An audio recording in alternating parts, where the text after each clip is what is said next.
Bueno, les damos un cordial saludo, bienvenida para cada uno de nuestros seguidores de las redes sociales y de nuestras plataformas. Un saludo especial también para todas aquellas personas que nos escuchan a través de este medio, Busco en Ti Radio Online, porque recuerda que donde estás no es el final. Continuando con nuestra programación, contamos con la presencia de Leo y Lili Ortega en su segmento Tiempos de Conquista, así que les damos la bienvenida. Leo, Lili, ¿cómo están? Muy bien, Jorge, muy buenas tardes, Colombia. Un saludo a todos. Bueno, damos gracias a Dios porque estamos una semana, no más, no podemos decirlo de esa, tenemos el privilegio cada lunes de estar con ustedes, pero también sabemos que tenemos ese deber con Dios de compartir lo que Él pone en nuestro corazón. Así es que sean bienvenidos. ¿Hay alguna sorpresa, Jorge, o todavía no tenemos sorpresas? Yo no sé, las sorpresas nos las tienen que dar de allá para acá en México. Aquí en Colombia todas las sorpresas están abiertas.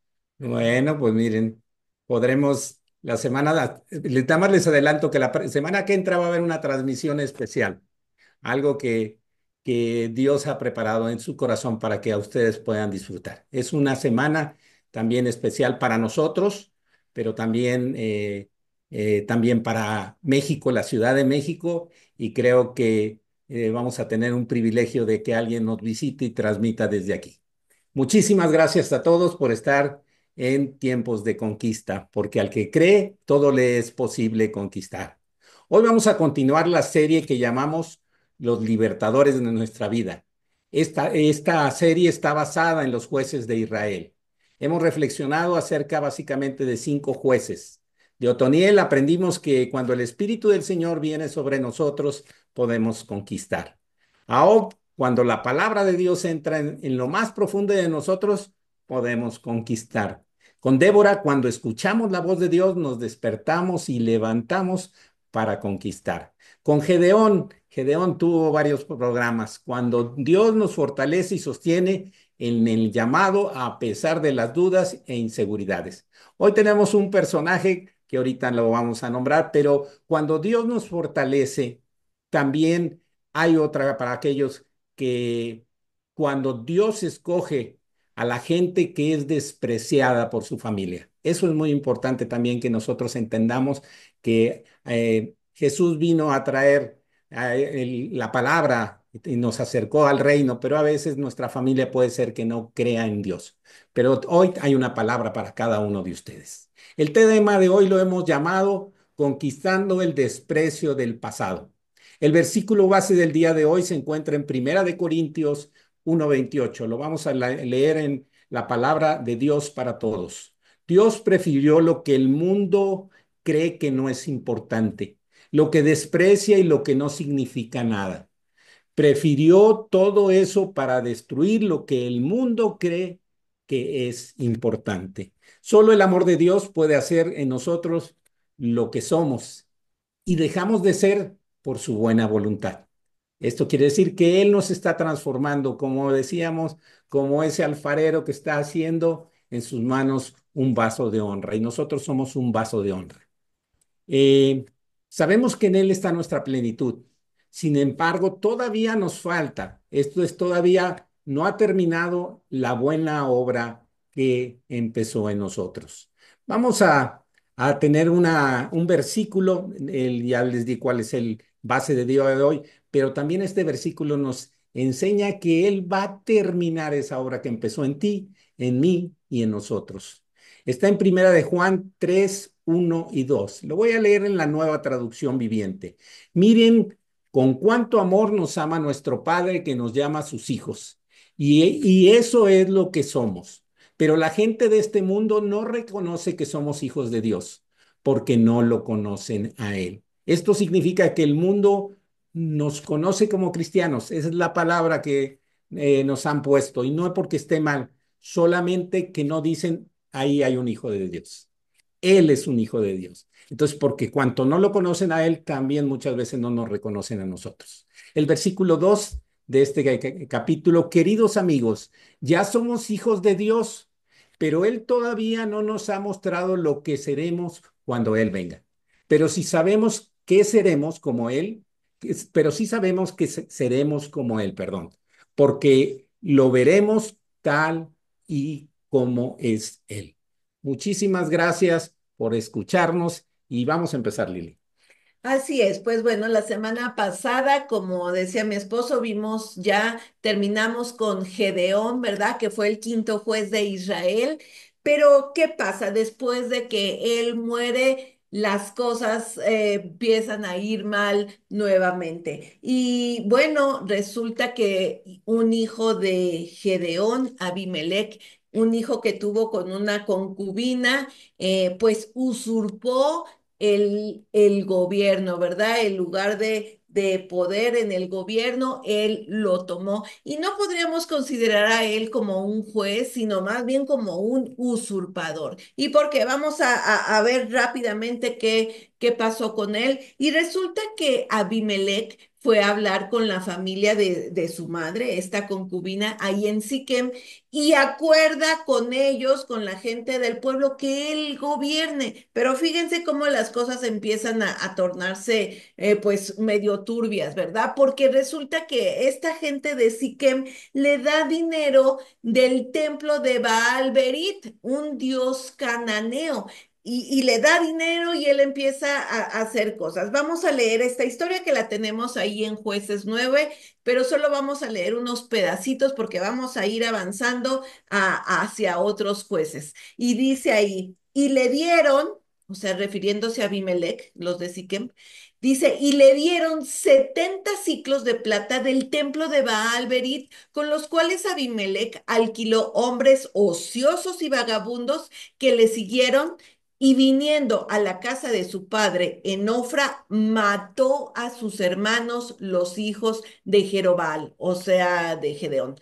70 varones sobre una misma piedra. Imagínense, aquí hay varias cosas que vamos a ver, pero primeramente, él no incluye a Dios, pero sí incluye a un dios cananeo, a este Baal Berit, y de ahí obtiene dinero. Y luego va y mata a sus medios hermanos. O sea, ahí les digo, ya todo empieza a ponerse mal, ¿verdad? ¿Cómo es posible que por el poder llega a matar a 70 de sus medios hermanos? Qué ansias, ¿verdad? De poder. Y bueno, por supuesto, aquí no estaba Dios considerado, ¿verdad? Él no incluyó a Dios en lo que él quería, pero eso sí incluye a un Dios cananeo. Veamos entonces cómo se pone esta situación muy complicada. Y pues sí, todo acaba mal, ¿verdad? Incluido Abimelech. No vamos a leer la historia,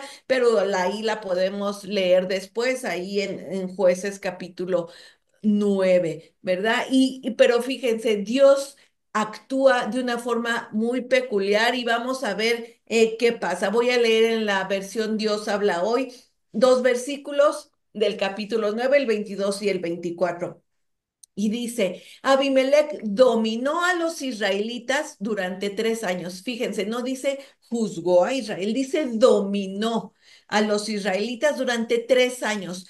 Pero Dios interpuso un espíritu maligno entre Abimelech y los de Siquem para que estos se rebelaran contra él y así pagara a Abimelech el sangriento asesinato de los 70 hijos de Jerobal, y los de Siquem pagaran por haberle ayudado. Pues claro, ¿verdad? Cuando no incluimos a Dios en nuestros planes, todo sale mal, ¿verdad? Y Dios mismo tiene que actuar para que esto no prospere, ¿verdad? Y no es que digamos que Dios es autor del mal, por supuesto que no, pero sí permite el mal e incluso lo usa para cumplir sus propósitos con los hombres, ¿verdad? Y sobre todo ellos que estaban actuando con maldad. Y bueno, así que hubo problemas entre los de Siquem, que era de donde era su madre, y que al principio lo apoyaron, pero después se pusieron en contra. Les digo, no vamos a ver la historia, ahí la tenemos para después leerla.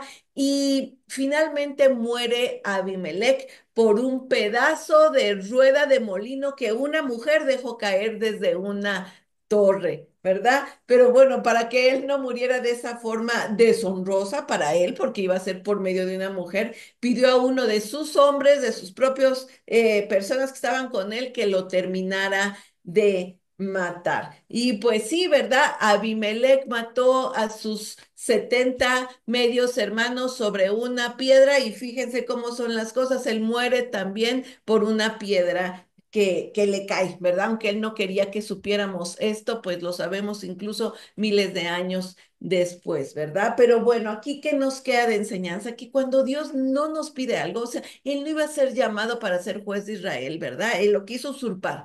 Pero cuando Dios no nos pide algo, incluso teniendo nosotros el apoyo de las demás personas, no va a resultar, ¿verdad? Y bueno, en este caso, tratándose de algo tan malvado como lo hizo Abimelech. Pero bueno, continuando con la historia de los jueces, después de Abimelech, Tola, que era de la tribu de Isaacar, fue juez de Israel durante 23 años.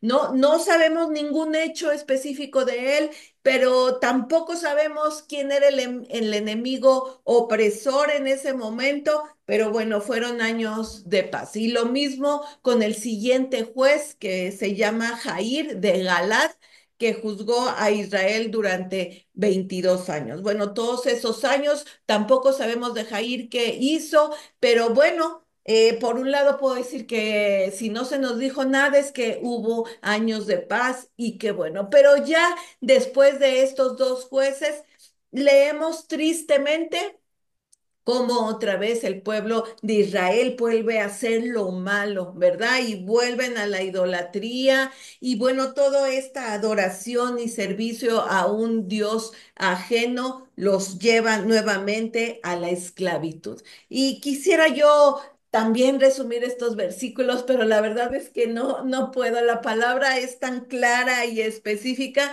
que es mucho mejor que yo se los pueda explicar, ¿no? Con mis propias palabras, no hay que leerlo, ¿verdad? Está este pasaje muy interesante ahí en Jueces 10. Vamos a leer un poco a partir de del versículo 6 en adelante. Y así dice, también en la versión Dios habla hoy. Dice, pero los israelitas volvieron a hacer lo malo a los ojos del Señor, pues se volvieron a la idolatría y sirvieron a Baal y a Astarot y a los 12 dioses de Siria, Sidón, Moab, Amón y Filistea, y se olvidaron de servir al Señor. Se nos mencionan aquí 7 dioses diferentes, ¿verdad? Al menos de 7 también naciones diferentes. Ya no se conformaron con los dioses de Canaán, que era donde estaban. No, ahora ya también se habían ido más lejos, ¿verdad? Los de Siria y de Sidón.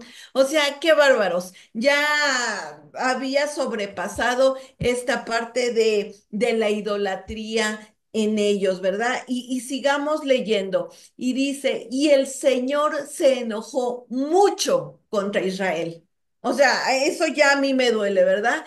Hacer enojar a Dios tanto, pero así dice, y el Señor se enojó mucho contra Israel y lo dejó caer en manos de los filisteos y de los amonitas que durante 18 años oprimieron y quebrantaron a los israelitas que vivían en Galad, entre los amorreos al otro lado del Jordán.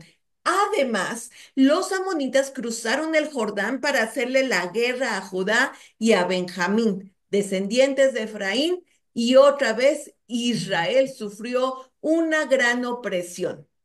Y bueno, aquí es que vemos 18 años otra vez bajo opresión y no solo de un lado, el lado este del Jordán, sino que también ya habían pasado al otro lado del Jordán. O sea, pero así es el pecado ahora con nosotros. No quiere una parte, quiere todo, quiere dominarnos completamente. Así que esto veamos cómo puede aplicar a nosotros, ¿verdad? Y bueno, sigamos leyendo que esto se pone cada vez más interesante. En el versículo 10 de este capítulo 10 dice, entonces los israelitas clamaron al Señor y le dijeron, reconocemos que te hemos ofendido y que nos hemos apartado de ti, que eres nuestro Dios por servir a los Baales. un gran paso que dieron, ¿verdad? Los del pueblo de Israel. Primeramente, reconocer su pecado, ¿verdad? Y que habían ofendido a Dios, porque Él es el único Dios verdadero, ¿verdad? Y ellos se habían ido tras otros dioses. Pero bueno, vamos a ver qué les responde Dios, porque sí, ellos clamaron, pero esta respuesta de Dios, bueno, fíjense cómo dice. Y el Señor les respondió, ¿no es verdad que ustedes han sido oprimidos por los egipcios, los amorreos, los amonitas, los filisteos, los sidonios, los amalecitas y los maonitas? O sea, les vuelve a decir otras 7 naciones, ¿verdad? Pero cuando han clamado a mí, yo los he librado de ellos, pero ustedes me han abandonado por ir a servir a otros dioses. Por eso no volveré a salvarlos.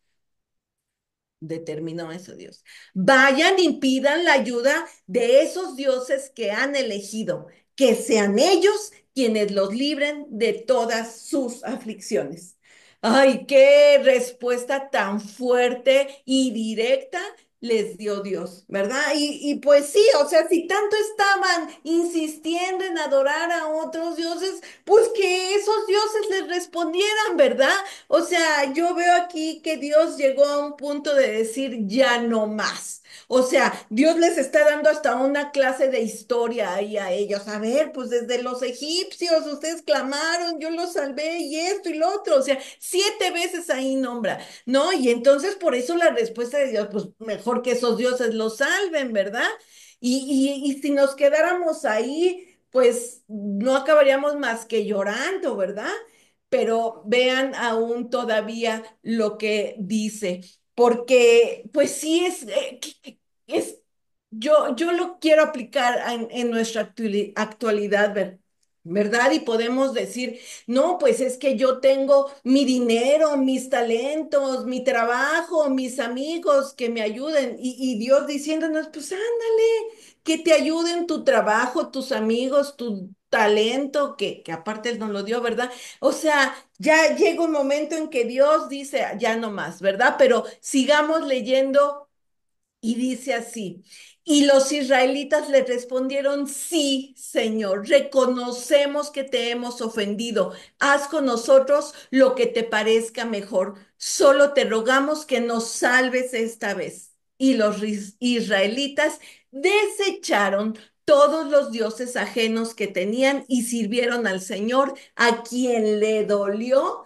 ver la aflicción de Israel. Bueno, este pasaje a mí me hace hasta temblar, ¿verdad? Porque aquí Dios es movido a misericordia. Ellos vuelven, sí, el pueblo de Israel vuelve a reconocer delante de Dios que lo han ofendido, pero se entregan a Él y dice, haz con nosotros como bien te parezca y sálvanos, ¿verdad? Pero hay una acción que llevan a cabo y es desechar estos dioses ajenos. Estos sí son frutos de arrepentimiento, porque no es otra cosa, sino que tomaron acción y dijeron, desechamos todos estos dioses, ¿verdad? Eso es algo clave. Fíjense, 3 cosas clave hicieron aquí. Reconocer el pecado, entregar su vida totalmente en las manos de Dios y desechar lo que no le agrada a él. Pero hay un detalle en esta última línea que acabamos de leer que a mí, les digo, me hace temblar, porque dice que, pues sí, o sea, habíamos visto que Dios estaba enojado y muy fuerte con ellos, pero dice que le dolió ver la aflicción de Israel. Le dolió. O sea, muchas veces no entendemos que nuestro pecado le causa un dolor muy grande a Dios, ¿verdad?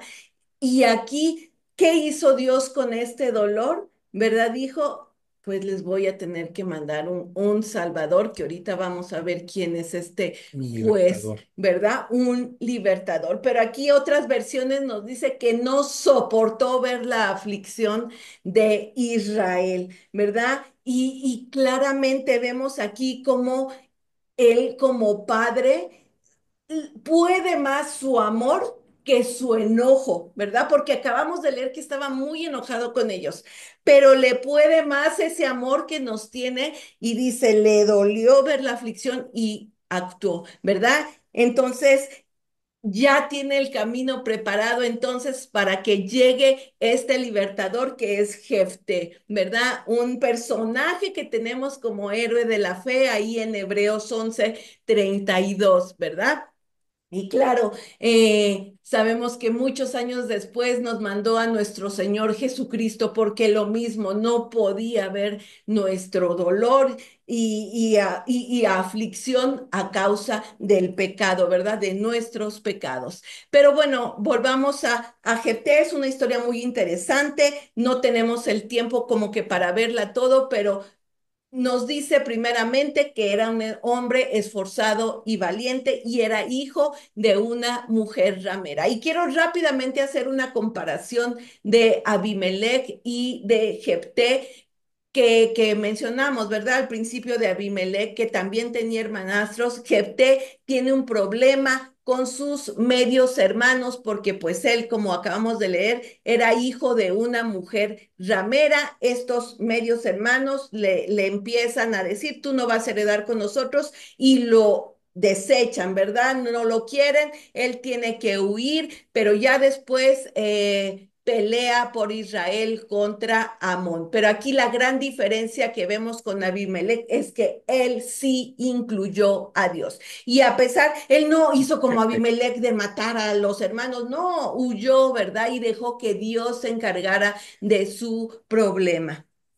¿Verdad? Ahora otra cosa que también vemos es que Dios envió el Espíritu el Espíritu Santo, el Espíritu de Dios sobre él para enfrentar la batalla contra Amón, lo cual Abimelech no hizo, ¿verdad? Y bueno, mi esposo va a seguir aquí hablándonos acerca de Jefté. No, síguele, yo te veo muy bien. Me gusta cómo comparte la palabra de Dios, la de la pasión que le pone, y eso ministra mi vida. Bueno, tenemos que seguir hablando de Jefté, ¿no? De Lili. Lo primero que salta a nuestra vista es la historia de Jefté, es que sus hermanos posiblemente tenían envidia de él. Era un hombre esforzado y valiente, porque cuando se dice que este hombre era así, yo supongo que se distinguía de los medios hermanos.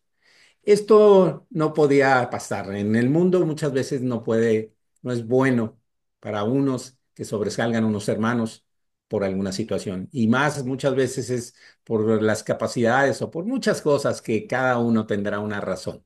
Sin embargo, vemos 9 cualidades en este capítulo 11 del versículo 1 al 11. Este, 9 cualidades de Jefté y las voy a decir de manera enunciativa. Por favor, vean la historia. Dice, era un hombre que tenía una buena actitud y valía como persona. Por eso era esforzado y valiente. A pesar de que lo corrieron sus hermanos, no ponía su interés sobre la herencia familiar, porque eso le dijeron, que no tenía derecho a la herencia, y él no puso su interés ahí. No contendió con sus hermanos y decidió irse por su bien de su casa. Fíjense qué sabia decisión y lo vamos a ver porque Dios de alguna u otra manera intervino. Podía influir en otras personas. Se juntaban con él personas que no eran de buena compañía. Y esto nos hace ver que él jalaba gente, vamos a decirlo. Por eso era un líder. Era un líder que Dios iba a llamar. El quinto, pudo superar sus heridas del pasado.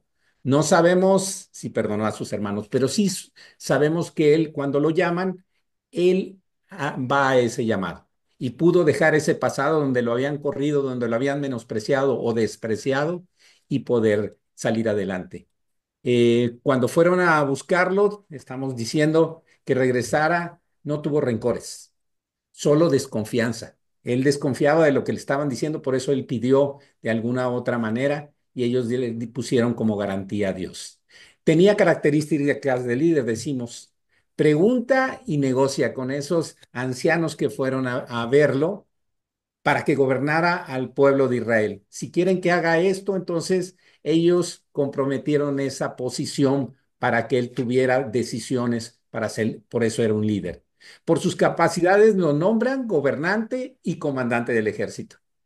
Qué importante es que dejemos que Dios haga esa transformación en nosotros, porque Él tiene un llamado especial para ti y para mí.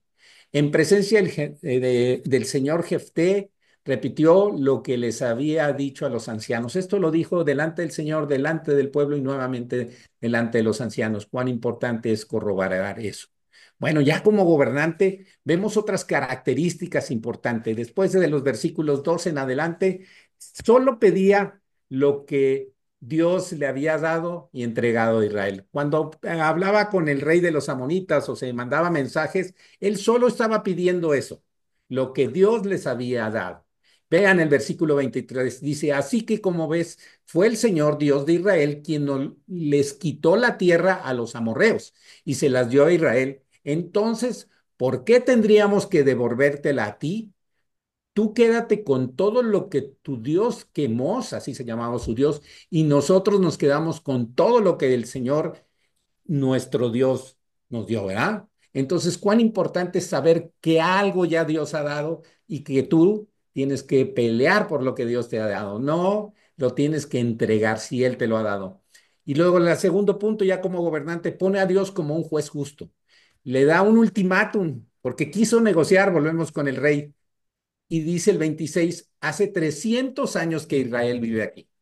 ¿Por qué no nos has hecho ningún esfuerzo hasta ahora para recuperar la tierra? Por lo tanto, ya no pequé contra ti, más bien tú me hiciste daño al atacarme, le dice eso al rey de los amonitas. Que el Señor, quien es juez, decida hoy quién de nosotros tiene la razón, si Amón o Israel. Vean, esos son de veras los tamaños que Dios quiere que nosotros tengamos cuando Él nos pide que defendamos lo que es nuestro, nuestra familia. Las pertenencias es otra situación, pero nuestro lugar delante de Él, Él nos los ha dado.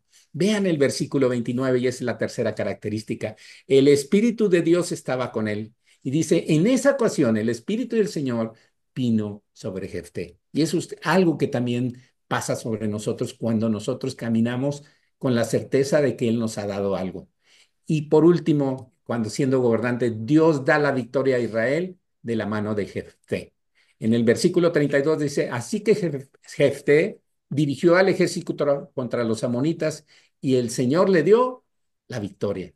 Lo triste de esta historia es cuando Jefté compromete algo que Dios no le pidió, solo de su propia razón o fuerzas lo hizo. Vamos a leer, miren esta parte triste, el versículo 30 del capítulo 11. Y Jefté hizo voto a Dios diciendo, si entregares a los amonitas en mis manos, cualquiera que saliera de las puertas de mi casa a recibirme cuando regrese victorioso de los amonitas, será de Dios y lo ofreceré en holocausto. ¿Y saben qué? El versículo 34 nos dice quién salió de su casa. Entonces volvió Jefté a Mispas a su casa y he aquí su hija que salía a recibirle con panderos y danzas y ella era sola, su única hija. No tenía fuera de ella ni hijo ni hija. El 35, y cuando él la vio, rompió sus vestidos diciendo, ay, hija mía, en verdad me has abatido y tú misma has venido a ser causa de mi dolor, porque le he dado la palabra a Dios y no podré retractarme. Y en el versículo 39, cuando volvió, ella le pide ir un tiempo para ella y que iba a cumplir la voluntad de su padre que había comprometido con Dios. En el 39 dice, cuando volvió a su casa, su padre cumplió el voto que había hecho y ella murió virgen. ¿Qué consejo podemos encontrar en esta historia de Jefté? Tan malo es hacer una promesa a Dios y no cumplirla, como hacer una promesa o comprometer algo que Dios no nos ha pedido y especialmente que ponga en riesgo a alguien de la familia. Eclesiastés 5:4 dice, cuando a Dios haces promesa, no tardes en cumplirla, porque Él no se complace de los insensatos. Cuando lo que prometes, mejor es que no prometas y no que prometas y no cumplas. No dejes que tu boca te haga pecar, ni digas delante del ángel fue ignorancia, porque ¿por qué harás que Dios se enoje a causa de tu voz y que te destruya la obra de tus manos? Hay votos a votos, y este era un voto que no debía haber hecho. Sin embargo, hay un voto que contrario también que nos ayuda en la Biblia y nos da un ejemplo. Un ejemplo del cumplimiento de una promesa que agrada a Dios es cuando Ana no podía tener hijos y pide a Dios un hijo, derrama su alma y dice ella con amargura del alma, oró a Dios y lloró. E hizo un voto diciendo a Dios de los ejércitos, si te dignares a mirar la aflicción de tu sierva y te acordares de mí y no te olvidarás de tu sierva, sino que dieres a tu sierva un hijo varón, yo lo dedicaré a Dios todos los días de su vida y no pasará navaja sobre su cabeza. Este es el compromiso que debemos hacer cuando nosotros llevamos a nuestros hijos a presentar delante de Dios, en el templo, en la iglesia, en la congregación, y es un voto y es un compromiso que estamos haciendo, de educarlos y de enseñarles lo que es la palabra de Dios. Bueno, vamos a ir a la parte final. Eso es lo mismo hacer voto, promesa o jurar. La verdad es que sí son equivalentes. Santiago dice 5:12, pero sobre todo, hermanos míos, no juren ni por el cielo, ni por la tierra, ni por ningún otro juramento, sino que su sí, sí sea su sí y su no sea no, porque no cae, para que no caigan en condenación. Es importante que nosotros no digamos, a veces te lo prometo, y luego queremos que hacer más esa palabra, que simplemente nuestra palabra sea un sí o sea un no, y lo hagamos especialmente delante del Dios. Conclusión, como dijo Lili, Jefté está considerado en el Salón de la Fama de los Héroes que conquistaron por la fe, y esto nos dice Hebreos 11:32, porque da cumplimiento a lo que dice el versículo 6 de ese mismo capítulo. Sin fe es imposible agradar a Dios. Entonces, vamos a terminar con una pregunta y contestando esta pregunta. ¿Cuál es el mejor voto que a Dios le agrada que proviene de nuestra fe? A Dios le gusta que comprometas tu fidelidad como una forma de adoración. Y eso nos lo dice Romanos 12:1 y 2, y lo conocemos. Es un versículo o unos versículos muy conocidos. Lo vamos a leer en la Nueva Traducción Viviente. Por lo tanto, amados hermanos, les ruego que entreguen su cuerpo a Dios por todo lo que Él ha hecho a favor de ustedes. Que sea un sacrificio vivo y santo, la clase de sacrificio que a Él le agrada. Esa es la verdadera forma de adorarlo. No imiten las conductas ni las costumbres de este mundo.